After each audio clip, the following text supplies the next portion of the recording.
ஹர்திக் பாண்டியா அவர் வந்துட்டாரு. இனி அடுத்தடுத்துன்னு மும்பை இந்தியன்ஸ் அணி தொடர்ந்து ஜெயிச்சுக்கிட்டே போக போறாங்க அப்படின்னு நினைச்சுக்கிட்டு இருந்த மும்பை இந்தியன்ஸ் அணியின் ரசிகர்கள் எல்லாருக்குமே ஹர்திக் பாண்டியா அவர் வந்ததால மிகப்பெரிய ஏமாற்றம் தான் நேற்று ஆட்டத்தில் நடந்திருக்கு. முக்கியமா ஒரு கட்டத்தில் நம்ம தமிழக பிளேயர் சாய் கிஷோர் அவர்கிட்ட சண்டை போட்ட ஹர்திக் பாண்டியா, ஆனால் பதிலுக்கு நம்ம தமிழக பிளேயர் அவர் கொடுத்த ரிப்ளை ஆட்டம் முடிஞ்சதுக்கு அப்புறமா தேடி போய் ஹர்திக் பாண்டியா சாய் கிஷோர் அவர்கிட்ட பகிரங்கமா மன்னிப்பும் கேட்டிருக்காரு. அந்த வகையில் ஃபர்ஸ்ட் பேட்டிங் பண்ண குஜராத் டைட்டன்ஸ் அணி 196 ரன் வரைக்கும் எடுத்துட்டாங்க. ஸோ இது ஒரு நல்ல பேட்டிங் பிச்சாக இருந்தாலும் இரண்டாவதா பேட்டிங் பண்ண மும்பை இந்தியன்ஸ் அணி அவங்களால குஜராத் அணி அவங்க பேட்டிங் பண்ண மாதிரி பேட்டிங் பண்ண முடியல. முக்கியமாக நம்ம தமிழக பிளேயர் சாய் சுதர்ஷன் அபாரமா விளையாண்டு 63 ரன்கள் எடுத்தாரு. ஆனா அந்த மாதிரியான பிக் இன்னிங்ஸ் யாருமே மும்பை இந்தியன்ஸ் அணி பக்கம் விளையாட முடியல. முக்கியமா கடைசி 30 பந்துக்கு ஒரு 80 ரன்கள் தான் வெற்றியின் டார்கெட்டாக இருந்துச்சு. அப்ப ஸ்ட்ரைக்ல கூட சூரியகுமார் அதே போல ஹர்திக் பாண்டியா 2 பேருமே இருந்தாங்க.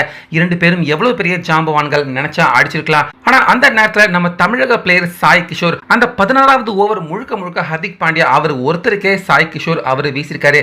அந்த ஓவரை பிக் ஓவராக மாத்தணும் அப்படின்னு நினைச்சுக்கிட்டு இருந்த ஹர்திக் பாண்டியா அவருக்கு மிகப்பெரிய ஏமாற்றம் தான் நம்ம சாய் கிஷோர் அவர் கொடுத்திருந்தாரு. யாக்கர் கூட போடல. ஆனா எல்லா பாலுமே லைன் அண்ட் லென்த் போட்டதால ஹர்திக் பாண்டியா அந்த ஓவர் ஃபுல்லா நின்று அவர் விளையாண்டு ஒரே ஒரு 4 அதுக்கப்புறமா ஒரே ஒரு சிங்கிள் மட்டும்தான் ஹர்திக் பாண்டியா அவரால் எடுக்க முடிஞ்சது. இப்படி இருக்க அந்த ஓவரை சாய் கிஷோர் கரெக்டா ஹர்திக் பாண்டியா அவரை அடிக்க முடியாத மாதிரி பந்து போட்டதால ஹர்திக் பாண்டியா ஒரு மாதிரி முறைச்சு சாய் கிஷோரை பார்க்க பதிலுக்கு சாய் கிஷோர் அவரும் என்ன இப்படி பார்க்குறாரு அப்படின்னு பார்க்க அதுக்கப்புறமா போடா அப்படிங்கிற மாதிரி ஒரு அசால்ட்டா கையை காட்டி, அதாவது ஒரு இலக்காரமா சாய் கிஷோரை பார்த்து ஹர்திக் பாண்டியா கை காட்டியிருப்பாரு.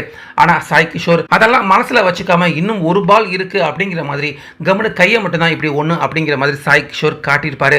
அதுக்கப்புறமா ஹர்திக் பாண்டியா சாய் கிஷோர் பால்ல மட்டும் கிடையாது, மற்ற யார் பால்லையுமே அவரால் அடிக்க முடியல. கடைசியா 17 பந்துகள் விளையாண்டு வெறும் 11 ரன் மட்டுமே. இந்த அளவுக்கு பிரஷரான தருணத்தில் ஹர்திக் பாண்டியா மோசமாக பேட்டிங் பண்ணி அவுட் ஆகியும் வெளியேறிட்டாரு. ஸோ ஆட்டம் முடிஞ்சதுக்கு அப்புறமா எல்லா பிளேயர்களுமே ஷேக் ஹேண்ட்ஸ் கொடுத்துட்டு வந்தாங்க. சாய் கிஷோர் ஹர்திக் பாண்டியா 2 பேருமே வர்றப்ப அந்த இடத்துல என்ன நடக்க போகுது அப்படின்னு எல்லாருமே எதிர்பார்த்தாங்க. ஆனால் ஹர்திக் பாண்டியா இறங்கி வந்து சாய் கிஷோர் அவரை கட்டி பிடிச்சி முதுகில் தட்டி தட்டி தட்டி கொடுத்து அவருடைய அபாரமான போலிங்கை ஹர்திக் பாண்டியா அந்த இடத்துல பாராட்டிட்டு எந்த ஒரு கோவத்தையுமே வெளிப்படுத்திக்காம கவன ஹர்திக் பாண்டியா போயிட்டாரு. ஸோ இது கண்டிப்பா சாய் கிஷோர் அவருக்கு மனதளவில் ஒரு நல்ல ஃபீல் நிச்சயமா சாய் கிஷோர் அவருக்கு கொடுத்துருக்கோம். அதே போல ஆட்டம் ஆக்ரோஷமா நடந்துகிட்டு இருக்கப்ப ஹர்திக் பாண்டியா அவர் இந்த மாதிரி ஆக்ரோஷமா கோவப்பட்டது பதிலுக்கு சாய் கிஷோர் அவர் சைலண்டா ரிப்ளை பண்ணது இந்த வீடியோ பயங்கரமா வைரல் ஆகிக்கிட்டு வருது. அந்த வகையில் ஹர்திக் பாண்டியா வந்தும் தற்போது மீண்டும் தோல்வி தொடர் கதை ஆகிட்டு இருக்கு மும்பை இந்தியன்ஸ் அணிக்கு. இதை பத்தி உங்க கருத்தை சொல்லுங்க.